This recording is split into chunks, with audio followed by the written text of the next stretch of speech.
Hello again. All right, so we're continuing with the heart discussions, and we're going to talk about cardiac output and regulation. All right, so what is cardiac output? That's the volume of blood that's pumped out of the ventricles in 1 minute. Okay, so the heart's beating. How much blood is it pumping out of the ventricles in a 1 minute time frame? So to measure cardiac output, you measure the heart rate and the stroke volume. So it's heart rate times stroke volume. And you may have a problem like this on your exam. There is a little calculator in the Respondus browser when you take your exam. So if you need to calculate this, you'll have a calculator on the computer for you to do it with. So again, heart rate, so that's how many beats per minute. You can just take your pulse to measure a heart rate, okay, and that will be given to you. And then the stroke volume is the volume of blood pumped out by the ventricle with each beat. So when the heart beats, how much volume of blood are you moving? And again, we'll give you these numbers, all right, if you have to calculate cardiac output. Now, what is a typical cardiac output?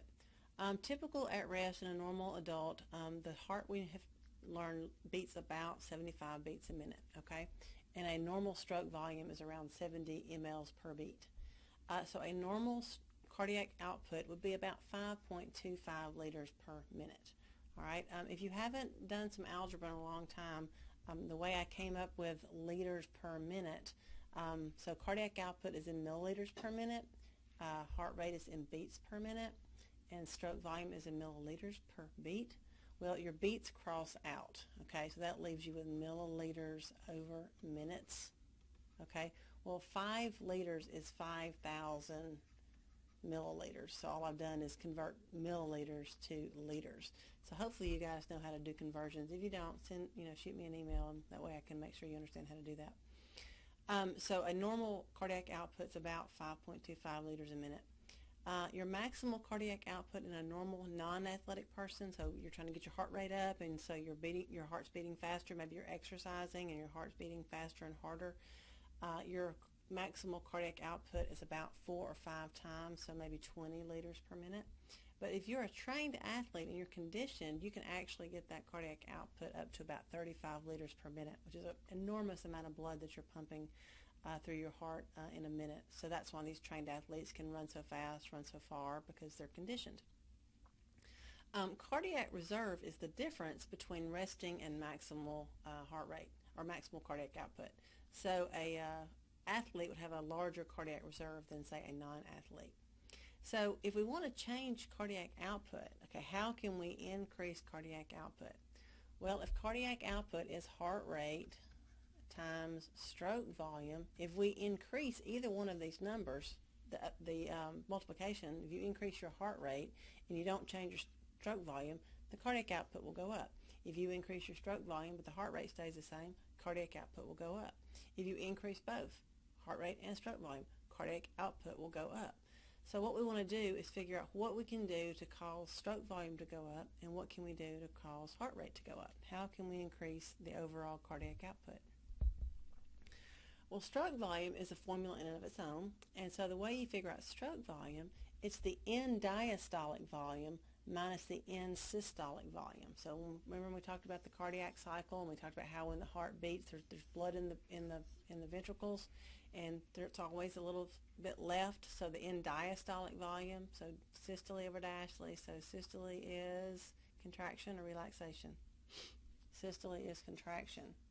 Diastole is relaxation. So your end diastolic volume, when the heart is relaxed, it's filled, right? The heart is filled. In systolic volume, so after the heart's contracted, that little bit of blood that's left in the bottom. So you subtract that and you get your stroke volume. That's how much blood you actually pumped out of the heart. And you can change how much blood you pump out of the heart by either changing the preload, changing the contractility, or changing the afterload. Those 3 factors affect stroke volume. So how can we do this? So how do we change preload? Well, preload means the degree of stretch on those cardiac muscles. So the more they stretch, the more forcefully they contract. And this law is called the Frank-Starling law of the heart for the people who discovered it. And so the more you stretch a cardiac muscle, the greater the contraction force. So it's kind of like a rubber band. You've pulled the rubber band, and the further you stretch it, the more powerful it's going to recoil. So the greater the stretch before the contraction, the greater the contraction force. And if you contract harder, you should increase the amount of blood that you're going to be able to force out. So how can you stretch the heart? So how can you increase that stretch? Well, if you slow down the heart rate, slow the heartbeat, and exercise, that's going to increase venous return. So if you think about a heartbeat slower, that gives more time for ventricular filling. That will stretch the cardiac muscle. If you're exercising, think about that venous pump system where your muscles are squeezing and pushing venous return back to your heart. You're increasing blood volume to your heart when you exercise. Well, there's going to be more blood going to the heart, stretching it out, and that's going to cause it to contract with more force. So the more you stretch the ventricles, the more fully you fill them with blood, the more the contraction force is going to increase. So that's one way you can increase cardiac output. So think about someone exercising. They're using their muscular pump, their respiratory pump. They're pumping more blood to the heart, bringing it back to the heart. It's causing those ventricles to be more full, to be more stretched. They're going to contract more forcefully. You can also change the contractility of the actual muscle. So you want to change the strength of a given muscle, and you can do this by changing the amount of calcium influx. So we've learned that calcium is important for muscle contraction, right? So an increased calcium influx, which is going to be to a sympathetic stimulation. So if you think back to your first anatomy, if someone's running after you like a bear or a tiger, and you have that sympathetic response and your heart rate goes up, your respiration goes up so that you can get more blood to your heart and muscles so you can run faster. So that will increase calcium and allow you to have increased contractility, because you're going to have that calcium that's going to be able, if you think back to muscle contraction, how important calcium is for that binding of troponin and tropomyosin. I'm just going to leave that right there and let you guys go back and go, oh yeah, I forgot about that. Go back and review why calcium is important in muscle contraction. All right. You can also decrease it with things like acidosis. So low pH can decrease contractility. Too much extracellular potassium can decrease contractility. So too much, potassium. And calcium channel blockers. So if you block the amount of calcium that's able to move, you're going to decrease contractility. Some people that have heart conditions will take calcium channel blockers to make the heart beat a little slower and with less force to reduce their blood pressure. So again, if you don't remember the importance of calcium and contractility with skeletal muscle, go back and look at it, and then you can go back and look and review that with cardiac muscle as well. All right. You can also regulate stroke volume by changing the afterload. And so the afterload is the pressure that you've got to overcome for the ventricles to eject the blood. So remember, the blood leaving the ventricles is going to go out the aorta and that pulmonary semilunar valve. And so as the blood's in the aorta is pushing on that the semilunar valves, they're exerting a pressure. So the blood won't leave the ventricles until the pressure inside the ventricle is greater than the pressure inside the aorta, so you can force that out. So increased blood pressure increases afterload. So the higher the pressure in the aorta, so the higher your blood pressure, the more pressure you're exerting back on the ventricles. So that's called afterload. So hypertension will increase afterload, and that results in an increased end-systolic volume, and therefore a reduced stroke volume. Okay, so that's how hypertension reduces your ability to, or reduces your cardiac output. So that's how you would change cardiac output from the stroke volume side. How would you change cardiac output with heart rate? So when you think about heart rate, your heartbeat, we have that SA node, and it's kind of it's an automatic, it's autorhythmic, so the heart's going to just beat normally around 75 beats a minute. But we know that our heart rate can go up and it can go down. There's times when we're sleeping, our heart rate goes down. When we're exercising, it goes up. So it is controlled by the brain. And so the autonomic, the ANS, all right, is going to modify your heart rate. It can either increase it or decrease it, all right? And so you have cardiac centers that are in the medulla oblongata. Okay, so that part of the lower part of the brainstem. Remember your brain, you got your cerebrum and your cerebellum and your medulla oblongata. You have a cardio-acceleratory center and a cardio-inhibitory center. So this is going to speed the heart up, and this is going to slow the heart down. So how does that do that? So this is what this looks like. So you have your inhibitory center and your acceleratory center. So if you remember back to your nervous system, your autonomic nervous system, we broke that down into your parasympathetic and your sympathetic nervous systems. So if you remember, parasympathetic was your rest and digest, so it tends to slow things down. It's the brake. And your sympathetic is the fight or flight. It's the accelerator. It tends to speed things up. Well, if you remember back to your cranial nerves, we're bringing a lot of stuff back, okay, from your first anatomy and physiology. Your cranial nerves, those nerves that come off the brain, and which one is the only cranial nerve that goes and innervates things below the level of the neck? So like your olfactories for smell, your optics for vision, you have your, let's see, what else do you have? I can't even think of any right now. Auditory for hearing.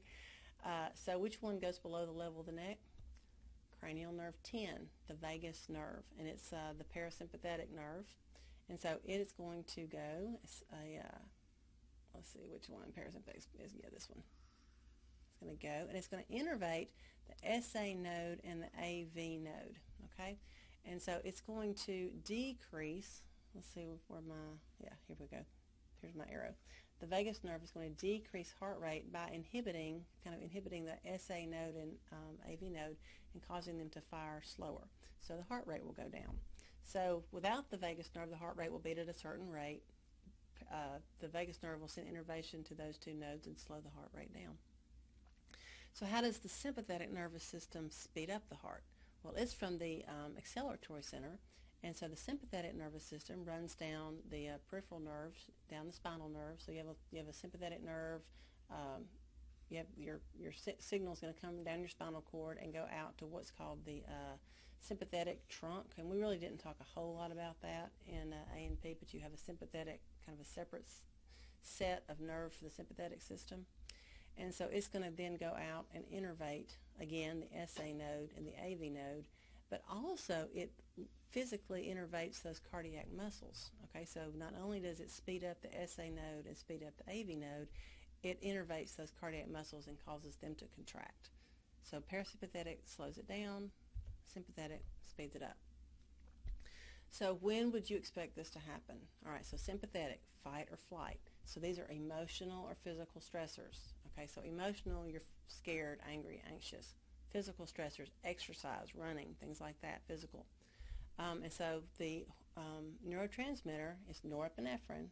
You remember adrenaline rush? So remember, norepinephrine is going to cause those pacemaker cells, those SA nodes and AV nodes, to fire more rapidly and also increase contractility, because remember, they're actually innervating the actual muscle cells. So they cause the muscles to be more contractile and the heart to beat faster.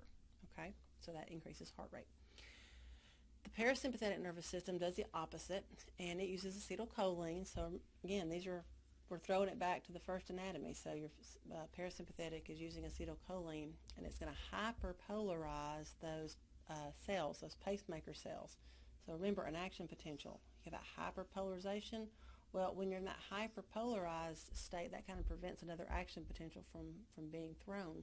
So that would slow it down. Okay, so you're hyperpolarizing those cells by opening up potassium channels and slowing down the rate. So at rest, the parasympathetic, rest and digest, is in charge at rest, and we call that vagal tone. So it kind of controls our resting heart rate. So we're under that parasympathetic control when we're at rest. So normally it's in control, and then in times of stress, emotional or physical, the sympathetic nervous system will kick in. But again, if you didn't even have a vagus nerve, your heart would still beat. Okay, so it would beat at a regular rate. Oops, wrong way. All right, so there's that's like a nervous system way to regulate the heart, nervous system control, but there are also chemical regulations like hormones. And so epinephrine, we've heard of it as a neurotransmitter with, thinking of the nervous system, but it's also a hormone that's made in the adrenal gland. So adrenaline, adrenal gland, it's made by the adrenal medulla, and it will work like the sympathetic nervous system. The adrenal gland is kind of a backup to the sympathetic nervous system. When you need some extra help, you'll learn that when we do the endocrine system. But it will increase heart rate and contractility. Thyroxine is a thyroid hormone, and it will also increase heart rate, and it enhances the effects of norepinephrine and epinephrine, so it's kind of like a booster. You can also change amounts of ions like potassium and calcium. If you change the levels of potassium and calcium, you will change the heart rate. So something called hypocalcemia, not enough calcium, depresses the heart rate. Hypercalcemia increases the heart rate and contractility. Okay. Hyperkalemia. We say kalemia because of the K. All right, and kalium is the actual word for potassium, if you look back to the original word. So too much potassium, hyperkalemia, that alters electrical activity. You can get heart block and cardiac arrest. Hypokalemia, not enough potassium, causes a weak heartbeat and fatal arrhythmias. Sometimes on shows, one of the ways that you can, they may show in a TV show is an injection of potassium chloride, so KCl. So an injection of potassium chloride to the heart will cause this hyperkalemia, alter electrical activity, and put someone into a heart attack. So every once in a while I'll see them do that on one of those cop shows. They'll use the old KCl. All right, so I like this one because, think all that apply, all the questions I can ask you, maybe an essay, just you're tying everything we've talked about together. So what I want to do, I want to get to this result. What can we do? How can we increase cardiac output? All right, so remember, cardiac output is stroke volume times heart rate. So what can we do to increase either one of these or both of these? Any increase in either one is going to change cardiac output. So let's start with this side. Increasing exercise, okay? That's going to increase those skeletal muscle and respiratory pumps, increasing the amount of blood returning to the heart. If that's occurring, that will increase venous return. If your heart rate slows down, okay, so these are not related. Now, I'm not saying you're exercising at the same time your heart rate's slowing down. These are individual events. So what happens if the heart rate slows down? More time for ventricular filling. So either one of those will cause increased venous return, which increases preload, which increases stroke volume, which increases cardiac output. Things like epinephrine, thyroxine, too much calcium, that increases contractility. That lowers in systolic volume. That increases stroke volume. That increases cardiac output. Exercise, fright, anxiety, that's going to increase sympathetic activity, decrease parasympathetic activity. That sympathetic activity will increase contractility, will decrease in stroke volume, increase in systolic volume, increase stroke volume, and increase cardiac output. That increased sympathetic activity will actually increase the heart rate and also increase cardiac output. So you need to see what all things can increase stroke volume and what all things can increase heart rate. Okay? So just take some time. What I would even say is maybe write these at the top and take some white out and get rid of these and see if you can fill in those charts and figure out what's going on. Okay? All right, some other things that can change heart rate or influence heart rate. Age. A fetus heart is really fast. If you've ever felt a baby, their heart, so as you get older, your heart rate slows down. So babies have really fast heart rates. Females have a faster heart rate, so gender. So these are things you really can't control, okay? So these are uncontrollable factors. Exercise will increase heart rate. Obviously, you can control that. You can choose to exercise or not. And body temperature. So when people have a fever, their heart rate will go up. So sometimes you have that flushed feeling and kind of panicky feeling when you're sick because your heart rate's going up, feel like your heart's beating out of your chest, and that's due to increased body temperature. Because we've talked about in the past, reactions occur faster at higher temperatures. So all the reactions that are allowing heart rate, the heart to beat, those reactions are going up and you'll have a higher heart rate. All right, so what are some homeostatic imbalances when we think about cardiac output, stroke volume, and heart rate? So what happens if you reduce the oxygen supply to cardiac tissue, if those cells become ischemic? So ischemia means low oxygen levels. Well, if you don't have oxygen, so remember cellular respiration, how we make ATP? That's one way. Cellular respiration with oxygen is a way to make ATP. But if you're ischemic, if you're or any cells in your body, if you've got low oxygen, low perfusion levels, low oxygen levels, your cells will click over into anaerobic, which means no oxygen. And you can still make ATP. It's not very efficient, but you can do it. But one of the byproducts is lactic acid. And so acid's going to drive up the amount of hydrogen in your body. So a high hydrogen concentration is a low pH. And our bodies need a very stable pH between 7.35 and 7.45. If that pH starts to change, you can cause mitochondrial damage. You can decrease the amount of ATP that's being produced. Those gap junctions are going to close, so you're not going to get that movement of the electrical current through the heart all at the same time, so it'll contract at the same time, and you can get a fatal arrhythmia. So ischemia can lead to a heart attack. So that's what happens in a heart attack if the coronary artery is blocked. Okay, so you've got a coronary artery bringing blood out to the heart muscle, and if it's blocked, then those cells are not going to get any more oxygen, and then they're going to become ischemic, and you will get these arrhythmias or possibly a heart attack. You may have heard someone with tachycardia or bradycardia. Tachycardia is just an abnormally fast heartbeat, something over about 100 beats per minute. And if it's beating too fast, it may start to fibrillate. So they need to do something, usually some kind of medicine, to slow down your heart. Bradycardia, and this can make you feel really bad. Bradycardia is low heart rate, so below 60. And if your heart's not beating fast enough, you may have low perfusion, not enough blood circulation to your body. You may feel tired and fatigued, and so some people that are on blood pressure medicines, one of the effects is it lowers their heart rate and they feel tired all the time. But bradycardia is not necessarily a bad thing. Resting athletes, they have a lower resting heart rate than we do. It may be in the 60s, and that just means they have the ability for their heart rate to increase even more than ours, increase their heart rate and increase their cardiac output. So that's why they have a larger reserve volume. Remember we talked about how the cardiac output's like 5 liters normally, and ours in a non-athlete can go to 20, an athlete can go to 35, because their heart rate starts at a lower point. So bradycardia is not necessarily a bad thing. Some other things that can happen, what's called pulmonary and peripheral congestion. And so this is what we would call heart failure. So if you have left side heart failure, so the left side, so let's do our heart. So the left side's failing.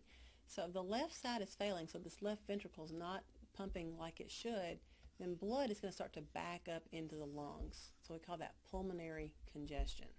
Okay? If the right side fails, okay, so it's not pumping blood, the blood backs up and pulls in the body, and that gives you edema. Okay, so that's pulmonary and peripheral congestion. Neither one are good, because if one side is weak, eventually it will weaken the other. Okay, one side cannot do the work of both sides. So what you want to do is remove fluid typically, reduce that afterload, and hopefully increase your contractility.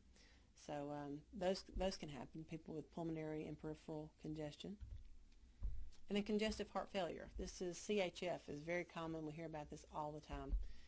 And this is a progressive condition, and where your cardiac output is really low, and it's so low that you don't have an adequate circulation for your tissues. So you can't get enough blood out to your tissues, very slow perfusion.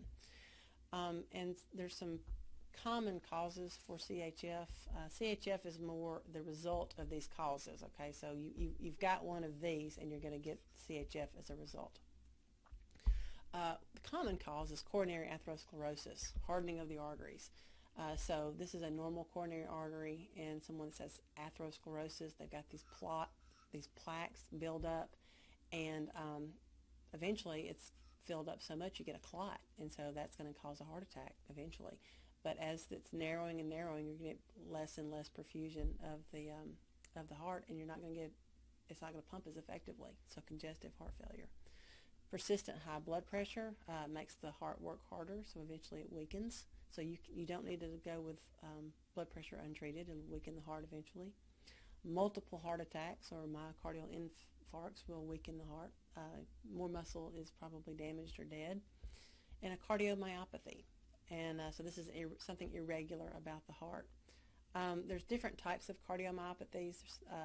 You can have like hypertrophic cardiomyopathy, or you can have dilated cardiomyopathy. And that means there's myopathy means, myo means muscle, apathy means abnormal. So there's abnormal heart muscle. And so in the hypertrophic cardiomyopathy, you've got a large left side of the ventricle. The heart wall is so big that not enough, less blood can be pumped because there's not enough volume. There's not enough space, enough volume for the ventricle to contract and pump enough blood. So you get less blood pumped and you get that congestive heart failure.